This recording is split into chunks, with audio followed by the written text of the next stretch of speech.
कपालेश्वर महादेव मंदिर अत्यंत सुंदर असं फुलाची सजावट केली.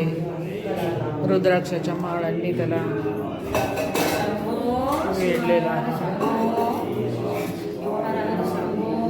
सुंदर असं कपालेश्वर महादेव जय. ओम नमः शिवाय. ओम नमः शिवाय. ओम नमः शिवाय. ओम नमः शिवाय.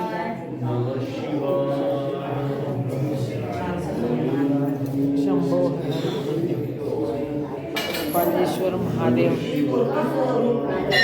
अत्यंत पुरातन असं हे मंदिर आहे. ते साधू संतांनी ऋषीमुनींनी ते तपश्चर्या केलेले आहे. त्यामुळे ही पावनभूमी आहे आणि अशा या पावनभूमीत आम्हाला अशा महादेवांची दर्शनाचा लाभ मिळत आहे परिक्रमेच्या माध्यमातून. हा दुर्मिळ योगच म्हणावा लागेल.